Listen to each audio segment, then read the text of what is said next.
Hello friends, आज मैं आपके साथ लेके आया हूँ मैक्रो इकोनॉमिक्स का एक topic Keynesian theory of unemployment. इसके अंदर हम डिस्कस करेंगे criticism of Keynesian theory of employment. तो केनीजियन थ्योरी के क्रिटिसिज्म क्या है वो डिटेल में डिस्कस करेंगे, मगर इस चैप्टर के सारे लिंक आपको डिस्क्रिप्शन में मिल जाएंगे। और लास्ट के सेकेंड लास्ट जो कॉन्सेप्ट है इसका वो क्रिटिसिज्म है। मैंने पहला क्रिटिसिज्म बिल्कुल नहीं बनाया, आप डिस्क्रिप्शन में जाएँ और नंबर वाइज सारे लिंक फॉलो करें। तो जब नंबर वाइज पढ़ेंगे तो आपको ये क्रिटिसिज्म पढ़ने का बड़ा मज़ा आएगा। ठीक है, चलिए शुरू करते हैं। तो modern economists like F.H. Knight or L.A. Ham, Hayek, Anderson etcetera have criticise Keynesian economic principles. तो ये कुछ इकोनॉमिस्ट हैं जिन्होंने केन्स की थ्योरी को क्रिटिसाइज किया है। Main criticism of Keynesian theory are as under. Keynes की थ्योरी बहुत अच्छी है, मगर जब भी कोई थ्योरी बनती है वो एक पर्टिकुलर टाइम पे बनती है, उन सिचुएशंस पे अप्लाई होती है। और आपको पता है हमारी इकोनॉमी डायनेमिक रहती है, टाइम टू टाइम चेंज होती जाती है। तो ज़रूरी नहीं कि जो पुरानी सिचुएशंस में बहुत अच्छी चीज़ें थी वो आज की सिचुएशन पे भी अप्लाई हों। तो चलिए फर्स्ट कॉन्सेप्ट आ जाता है। Concept of equilibrium is self contradictory. इसका जो कॉन्सेप्ट ऑफ इक्विलिब्रियम जो केन्स ने बताया वो सेल्फ कॉन्ट्रडिक्टरी है। कैसे? Keynes was of the view that in an economy equilibrium was possible at less than full employment level. Keynes जो हैं वो पहले इकोनॉमिस्ट हुए हैं जिन्होंने कहा कि इक्विलिब्रियम हो सकता है, लेस देन फुल एम्प्लॉयमेंट में भी हो सकता है। Many economist have severely criticised this view of Keynes. उन्होंने कीन्स को कहा, ले एक तरफ तो कह रहे हो इक्विलिब्रियम है, एक तरफ कह रहे हो अंडर एम्प्लॉयमेंट है, फुल एम्प्लॉयमेंट नहीं है। तो ये क्या बात हुई? इक्विलिब्रियम तो वही हुआ ना जिसमें सब कुछ सही चल रहा है, सब कुछ खराब चल रहा है फिर भी इक्विलिब्रियम। तो ये जो है ये काफ़ी कॉन्ट्रडिक्ट है। According to him equilibrium can be possible when there is employment, full employment in the economy and fuller utilisation of resources. कि इक्विलिब्रियम सिर्फ तभी पॉसिबल होगा जब इकोनॉमी में फुल एम्प्लॉयमेंट इक्विलिब्रियम होगी और फुलर यूटिलाइजेशन ऑफ रिसोर्सेज होंगे। तो इक्विलिब्रियम तो एक ऐसी सिचुएशन है ना जिसमें सब कुछ अच्छा हो रहा है। अब इक्विलिब्रियम भी कह दिया और अंडर एम्प्लॉयमेंट इक्विलिब्रियम भी कह दिया, तो ये तो कॉन्ट्रडिक्शन सी होगी ना। Bye accepting the existence of equilibrium at less than full employment, Keynes has used the word equilibrium. उन्होंने कह दिया फुल एम्प्लॉयमेंट भी नहीं है और इक्विलिब्रियम का वर्ड भी इस्तेमाल कर लिया। Hazlitt has surely criticized this concept of Keynes. According to him, so long as labor and other factors are not fully employed, it is big folly to think of equilibrium. कि जब ये जो labour या other factors fully employed ही नहीं है तो equilibrium कहाँ से हो गया? समझ गए बात? तो कुछ लोग कहते हैं, इन्होंने कहा था अंडर एम्प्लॉयमेंट इक्विलिब्रियम है, तो उसको इक्विलिब्रियम ना कहे ना, कुछ और कह दें, क्योंकि इक्विलिब्रियम तो एक ऐसी सिचुएशन है जहाँ सब कुछ सही होता है। ठीक है ना। नेक्स्ट कॉन्सेप्ट आ गया, Keynes economics is mainly static. ठीक है। Another allegation against the Keynes economic analysis is that it is mainly static. ये static है। static मतलब given time की बात करती है, dynamic नहीं है। changes क्या आते रहते हैं वो regularly नहीं बताती। No doubt Keynes directed the attention of economists towards shifting equilibrium, but he did not clarify that when we move from one position of equilibrium to another, and how in what way the investment undergoes the change. तो उन्होंने कहा था कि भाई ये aggregate supply है, ये aggregate demand है, जब इन्वेस्टमेंट बढ़ जाती है तो एडी का ऊपर शिफ्ट हो जाती है, इक्विलिब्रियम यहाँ से यहाँ चला गया, इनकम पहले इतनी थी अब इनकम इतनी होगी। बट उन्होंने ये तो बताया नहीं व्हेन एंड हाउ, किस तरीके से होगी, कब होगी, कितनी होगी, ये नहीं बताया। ठीक है। If we look at Keynesian theory from macro point of view, it must be accepted that it contains some dynamic elements. अगर हम मैक्रो पॉइंट ऑफ व्यू से पढ़ें तो इसमें कुछ डायनेमिक एलिमेंट्स हैं and makes mention of time lag. तो उन्होंने टाइम लैग की बात भी की है। Nevertheless this economic analysis is comparative static and comparative static to a large extent. तो ये कंपैरेटिव स्टैटिक है, मतलब दो स्टैटिक को सिर्फ कंपेयर करना कि पहले इक्विलिब्रियम नीचे था अब इक्विलिब्रियम ऊपर हो गया, तो डायनेमिक नहीं है। डायनेमिक मतलब सिचुएशन के चेंज होने से लगातार नहीं बताता क्या क्या चेंजेस आए। तो बेसिकली इसको कंपैरेटिव स्टैटिक कहा जा सकता है, डायनेमिक नहीं कहा जा सकता। थर्ड पॉइंट आ जाता है इग्नोर्ड लॉन्ग पीरियड कंसेप्ट, क्योंकि इन्होंने कहा था लॉन्ग पीरियड में वी ऑल आर डेड, सारी की सारी स्टडी शॉर्ट पीरियड की कर दी। ठीक है। Keynes theory is short run economic analysis. मैं फिर से पढ़ता हूँ, Keynes theory is a short run economic analysis having no concern with long run. Keynes की जो भी थ्योरी है वो शॉर्ट रन में इकोनॉमिक एनालिसिस करती है डिफरेंट वेरिएबल्स का, और लॉन्ग रन से इसका कोई लेना देना है ही नहीं। Keynes himself once said that in long run we all are dead. According to Professor Hayek, it is a matter of pride for economists to study long run forces in place of short run forces and bring to notice of the people such implied facts that are beneficial to humanity. तो उन्होंने कहा था in long run we all are dead, but जो professor Hayek हैं वो ये कहते हैं कि लॉन्ग रन की स्टडी ज़्यादा इंपॉर्टेंट है, ताकि हम लोगों को ये दिखा सकें कि लॉन्ग रन में हम क्या क्या करेंगे जो कि ह्यूमन सोसाइटी या ह्यूमन बीइंग के लिए वेलफेयर का काम करेगी, कि हम ह्यूमैनिटी को बेनिफिशियल लॉन्ग रन में कैसे कैसे बना सकते हैं। मगर अगर लॉन्ग रन की स्टडी नहीं करेंगे तो फिर कैसे आगे जाएंगे, ठीक है ना। Because of short run analysis one may arrive at many unrealistic and dubious conclusions. तो उनका कहना था शॉर्ट रन की स्टडी की वजह से कुछ उल्टे पुल्टे कंक्लूजन्स निकाल के बैठ गए हैं केन्स, जो कि शॉर्ट रन की एनालिसिस इनको नहीं करने चाहिए थे, क्योंकि लॉन्ग रन में हम ह्यूमैनिटी को या ह्यूमन बीइंग को आगे कैसे बेनिफिट्स पहुंचा सकते हैं इसके ऊपर थ्योरी होनी चाहिए रेदर देन शॉर्ट पीरियड। तो क्योंकि इकोनॉमिस्ट हमेशा कॉन्ट्रडिक्ट करते हैं, कोई भी इकोनॉमिस्ट कोई थ्योरी देगा तो उसकी क्रिटिसिज्म बोलने के लिए 20 आ जाएंगे, ठीक है ना। नेक्स्ट आ जाता है unrealistic assumption of perfect competition. तो उन्होंने कहा था, एजम्पशन थी ना इस थ्योरी की, जब मैंने पहला पार्ट करवाया था जो कि डिस्क्रिप्शन में लिंक दिए हुए सारे के सारे, तो जब एजम्पशंस मैंने कराई थी मैंने कहा था परफेक्ट कंपटीशन, मैंने नहीं कहा था, मतलब केन्स के एजम्पशन में मैंने समझाया था Keynesian economics is based on the unrealistic assumption of perfect competition like that of classical economist. जैसे क्लासिकल इकोनॉमिस्ट ने अनरियलिस्टिक एजम्पशन ली थी परफेक्ट कंपटीशन की, तो केन्स ने भी परफेक्ट कंपटीशन की अनरियलिस्टिक एजम्पशन ली थी, ठीक है।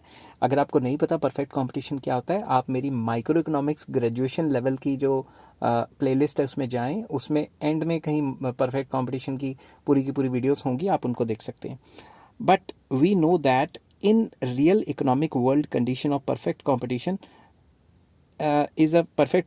is a figment in real world condition। जो real world condition है, मैं फिर से पढ़ता हूँ, but we know that in a real world condition, यहाँ पे ये उड़ा देना चाहिए, ठीक है, थोड़ी इंग्लिश नहीं बन रही। परफेक्ट कंपटीशन यहाँ से ये उड़ा देता हूँ, ठीक है, बैक कर देता हूँ, बैक करके ये उड़ा देता हूँ, क्योंकि बीच बीच में कभी कभी मैं कुछ और सोचने लग जाता हूँ तो उसमें फिर, ठीक है, हाँ। In real world perfect competition is a figment of imagination. जो रियल वर्ल्ड है उसमें परफेक्ट कंपटीशन हो ही नहीं सकता, क्योंकि large number of buyer and seller homogeneous goods थोड़ी ना बनाएंगे। According to Mrs Joan Robinson and Chamberlin, in real world we find only monopolistic competition. क्योंकि चैम्बरलिन ने मोनोपोलिस्टिक कंपटीशन दिया था, तो उन्होंने तो कहना ही था ना कि भाई सिर्फ रियल वर्ल्ड में मोनोपोलिस्टिक कंपटीशन होता है।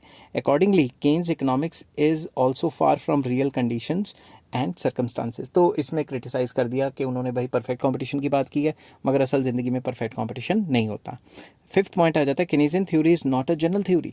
केन्स की थ्योरी जनरल थ्योरी नहीं है, मतलब आमतौर पे अप्लाई नहीं होती।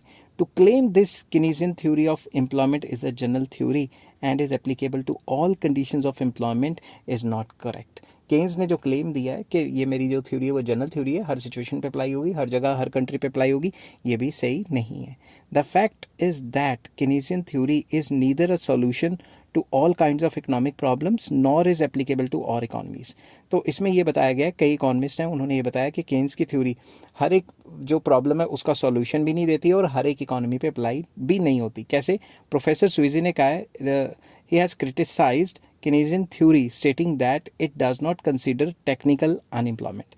तो उन्होंने ये तो कहा था अनएम्प्लॉयमेंट आएगी, मगर टाइम के चेंज होने से जैसे जैसे टेक्नोलॉजी अच्छी बढ़ती जा रही है तो टेक्निकल अनएम्प्लॉयमेंट भी तो आ रही है, मगर उस चीज़ को बताया ही नहीं उन्होंने कि टेक्नोलॉजी के चेंज होने से भी जो जॉब लॉसेज हो रहे हैं उनका क्या होगा।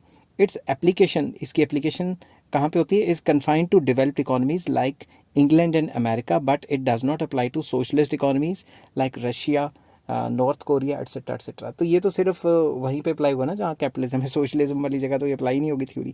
नेक्स्ट आ जाता है 6 point, based on the assumption of closed economy. ये आपको पता है पूरी की पूरी थ्योरी कह रही थी कि क्लोज्ड इकोनॉमी मतलब एक्सपोर्ट इंपोर्ट ही नहीं है, ऐसा भी नहीं हो सकता, ठीक है ना। Keynesian theory of employment is based on the unrealistic assumption of closed economy. तो क्लोज्ड इकोनॉमी के ऊपर ये बेस्ड है पूरी की पूरी। According to this theory aggregate demand is not influenced by import and export. मगर आपको पता है ना असली फार्मूला क्या है एडी का? AD is equals to C plus I plus G plus X minus M. ये था ना फॉर्मूला +2 में जब आप 12th में करते थे, मगर इन्होंने एक्सपोर्ट इंपोर्ट की कोई बात ही नहीं की। अब आप खुद सोचो एग्रीगेट डिमांड के अंदर एक्सपोर्ट इंपोर्ट नहीं आएगा क्या? तो उसको इग्नोर कर दिया। Next, Keynesian analysis is not so empirical. Another criticism leveled against Keynesian theory is that policies of Keynes have not succeeded in the modern economic world nor have their forecasts turned true। तो जो Keynesian theory है उसकी जो expectations थी, जो implications थी कि आने वाले टाइम पे ऐसा होगा, तो मॉडर्न इकोनॉमिक वर्ल्ड में वो कहीं ना कहीं जो है वो पूरी नहीं पड़ती और मॉडर्न वर्ल्ड पे वो कहीं ना कहीं फोरकास्ट अच्छे तरीके से नहीं कर पाता। मैं ये नहीं कह रहा 100% ही नहीं होती, मगर जितना इन्होंने कहा था उतना नहीं हो पाता। ठीक है, it means that there are fundamental defects in Keynesian doctrines and models. जो भी केन्स के मॉडल हैं, डिफरेंट डिफरेंट थ्योरीज हैं, उसमें कुछ ना कुछ डिफेक्ट है, थोड़ा बहुत टेक्निकली। ठीक है, और कैसे? For instance, Keynes was of the opinion that problem of secular stagnation, that is deficiency of effective demand, will generally persist in advanced and rich countries during 20th century। उन्होंने कहा था 20th century में effective demand की problem रहेगी और ये persist करेगी लगातार। However, this forecast proved false because in the post World War era, the problem did not arise in the above countries। तो post world war, second world war के बाद इन countries ने कितनी तेज़ी से तरक्की की है और कितनी तेज़ी से इनकी इकॉनमीज़ बढ़ी हैं, मगर केन्स तो कहता था भाई कहीं ना कहीं पंगा पड़ जाएगा, डिमांड गिर जाएगी, रिसेशन आ जाएगा, डिप्रेशन आ जाएगा, जो कि नहीं आया। 8th पॉइंट है limited applicability of multiplier. Multiplier क्या कहता था? मल्टीप्लायर कहता था भाई इन्वेस्टमेंट बढ़ाओ, इनकम कई गुना बढ़ जाएगी। ठीक है, Keynes' concept of multiplier has also limited applicability from the point of view of operation of several economic activities। तो multiplier भी अच्छे तरीके से अप्लाई नहीं हो पाता, अंडर डेवलप कंट्रीज में तो बिल्कुल ही नहीं हो पाता। During boom, multiplier appears to be in operation to a very large extent. Boom time period पे इन्वेस्टमेंट हाई होती है, जब इन्वेस्टमेंट हाई होती है तो काफ़ी लार्ज एक्सटेंट पे इनकम्स भी बढ़ जाती हैं। ठीक है, but when depression sets in, जब भी डिप्रेशन आता है, the operation of multiplier appears to be quite limited. तो उनका कहना था कि जब भी डिप्रेशन आता है तो इन्वेस्टमेंट गिर जाएगी, ठीक है, तो इनकम भी गिर जाएगी, मगर ऐसा नहीं होता। तो जब इन्वेस्टमेंट कम होती है, ऑपरेशन ऑफ मल्टीप्लायर जो है काफ़ी लिमिटेड हो तो जाता है। Moreover, the concept of multiplier is dependent on such assumptions that as are not applicable in under develop countries. ये कहते थे कि डेवलप कंट्रीज में अगर इन्वेस्टमेंट गिरेगी, इनकम कई गुना गिर जाएगी, इन्वेस्टमेंट बढ़ेगी, इनकम कई गुना बढ़ जाएगी। मगर अगर आप सोचो कि अंडर डेवलप कंट्री है, उसमें कोई बंदा बल्क में इन्वेस्टमेंट भी कर देता है तो भी इकॉनमी में डिमांड इतनी ज़्यादा नहीं बढ़ती। मैं आपको आज की बात बता रहा हूँ, हमारे कंट्री की बात बता रहा हूँ। मैं इंडिया में रहता हूँ। इंडिया में कोरोना वायरस के बाद गवर्नमेंट ने काफ़ी ज़्यादा पैसा इन्फ्यूज़ किया एज अ इन्वेस्टमेंट, मगर इफ़ेक्टिव डिमांड नहीं बढ़ रही। पता क्या हुआ ये कि सारे के सारे पैसे जो बड़े बड़े रिच इंडस्ट्रियलिस्ट हैं उनकी जेब में चले गए और गरीब बंदे की जेब में कुछ नहीं आया।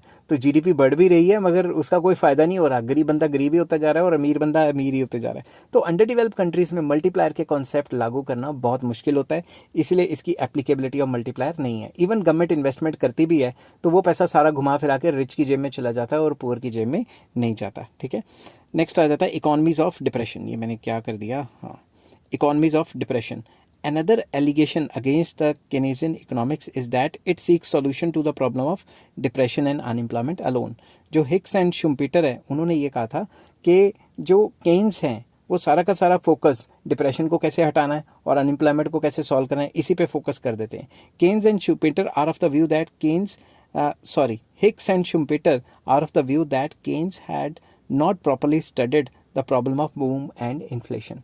तो शुम्पीटर और हिक्स का ये मानना था कि उन्होंने बूम और इन्फ्लेशन के जो कॉन्सेप्ट हैं उनको इतनी ज़्यादा इंपॉर्टेंस नहीं दी जितना वो रिसेशन, डिप्रेशन, अनएम्प्लॉयमेंट के पीछे भाग भाग के उन्हीं के कॉन्सेप्ट को डिस्कस करना, क्यों आए थे और उन्हीं के प्रॉब्लम को सॉल्व करना, बाकी कॉन्सेप्ट पे उन्होंने फोकस नहीं किया। एंड लास्ट क्रिटिसिज्म है इसकी, rate of interest is purely a monetary phenomena. ठीक है, is not purely a monetary phenomena, sorry मैं नॉट भूल गया। Keynes asserted that rate of interest is purely a monetary phenomena। Keynes कहते थे rate of interest को determine करना एक मॉनेटरी फिनोमेना है, मनी के रिलेटेड है। ठीक है, according to him interest is the reward for parting with liquidity, कि अगर आप अपने से लिक्विडिटी को दूर करते हो उसके बदले जो आपको पैसा मिलेगा वो रेट ऑफ इंटरेस्ट है। अगर मैं पैसे को अपने आप से दूर करता हूँ, बैंक में रखता हूँ या किसी को कर्जे में दे देता हूँ, तो उसके बदले जो मुझे पैसा मिलेगा वो रेट ऑफ इंटरेस्ट ही होगा ना। However Hansen and Hicks etcetera are of the view that rate of interest is influenced by real factors as well as monetary factors. तो उनका मानना था, हिक्स एंड हैंसन और भी कई हैं, उनका ये मानना था कि जो रेट ऑफ इंटरेस्ट है वो प्योरली मॉनिटरी नहीं है, उसमें रियल फैक्टर्स भी इंपॉर्टेंट रोल प्ले करते हैं और रियल फैक्टर होता है saving and investment. I hope ये वीडियो आपको पसंद आई होगी। मैंने 10 क्रिटिसिज्म लिखे हैं, वैसे तो कई क्रिटिसिज्म है, मगर जब हम लॉन्ग क्वेश्चन अटैम्प्ट करते हैं तो इसमें 10 क्रिटिसिज्म या उससे ज़्यादा नहीं लिखना। लॉन्ग क्वेश्चन में आपने 5-6 से ज़्यादा पेजेस नहीं लिखने। अगर ये वीडियो आपको पसंद आई हो तो please like, share and subscribe. Comment भी कर सकते हैं, बट गालियाँ मत लिखना, बहुत मेहनत लगती है लिखने में, ठीक है। और इस चैप्टर के सारे लिंक आपको डिस्क्रिप्शन में मिल जाएंगे, आप प्लीज़ उसको नंबर वाइज गो थ्रू करें, ठीक है। नेक्स्ट वीडियो में मैं लेके आऊँगा Keynesian model versus classical model. Till then take care, have a nice day.